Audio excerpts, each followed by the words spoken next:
విశాఖ తీరంలో గురువారం సంచలనం రేకెత్తించిన డ్రగ్స్ కేసులో సంధ్య ఆక్వా సంస్థను సిబిఐ A1 గా తేల్చింది. A2 గా సంస్థ ప్రతినిధుల్ని చేర్చింది.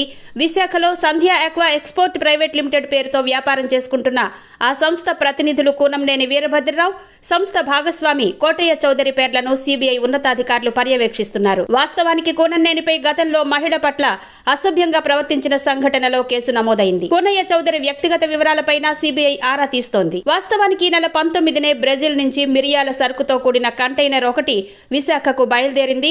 మిరియాల సరుకు మధ్య 25 కేజీలున్న 1000 బ్యాగులతో డ్రగ్స్ తరలిపోతున్నట్టు ఇంటర్పోల్ కు సమాచారం అందగా అదే సమాచారాన్ని సిబిఐకి చేరవేయగా అధికారులు విశాఖలోని VCTPL కు చేరుకుని మాటువేశారు. అయితే అదే సమయంలో భారీ వర్షం కురుస్తుండటంతో పాటు సమాచారాన్ని అందుకున్న సిబిఐ దాడులకు దిగింది.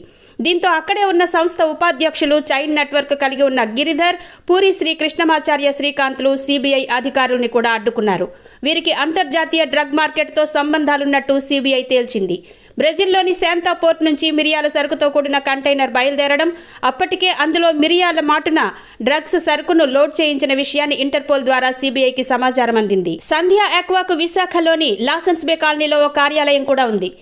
MIG 25A ఉన్న ఆ కార్యాలయం ద్వారానే గతంలోనూ సంస్థ ప్రతినిధులు డ్రగ్స్ మాఫియాను నడిపినట్టు అధికారులు గుర్తించారు. ఇదిలా ఉంటే బ్రెజిల్ నుంచి కంటైనర్ బయలుదేరినప్పుడే సంధ్య ఆక్వాకు సమాచారం ఉంది. అయితే విశాఖ పోర్టులో దాడులకు దిగిన సమయంలోనే సిబిఐ అధికారుల్ని సంధ్య ఆక్వా ప్రతినిధులు అడ్డుకోవడం మ్యాటర్ సీరియస్ అయింది. అంత భారీ మొత్తంలో బ్రెజిల్ నుంచి డ్రగ్స్ దిగుమతి కావడం, సిబిఐ అధికారులు దాడులకు దిగిన సమయంలో అడ్డుకోవడంపై దేశవ్యాప్తంగా చర్చనీయాంశమైంది. కాగా ఈ కేసును దేశంలోనే పెద్ద కేసుగా సిబిఐ పరిగణిస్తోంది. ఈ కేసు వెనుక అంతర్జాతీయ డ్రగ్ మార్కెట్ హస్తం ఉందని ఇప్పటికే ఇంటర్పోల్ ప్రమేయం ఉండడంతో సిబిఐ అధికారులు కసరత్తు చేస్తున్నారు. అభివృద్ధికి చిరునామాగా ఉన్న విశాఖలో ఇంత పెద్ద మొత్తంలో డ్రగ్స్ లభ్యం కావడం ఇదే మొదటిసారి కావడం గమనార్హం. రాజకీయంగానూ ఈ వ్యవహారం దుమారం రేపుతోంది. సంధ్య ఆక్వా ఎక్స్పోర్ట్కు చెందిన కూనంనేని వీరభద్రరావు, సంస్థ భాగస్వామి కోటయ్య చౌదరి వ్యవహారాలపై సిబిఐ ఇప్పటికే దర్యాప్తు ముమ్మరం చేసింది.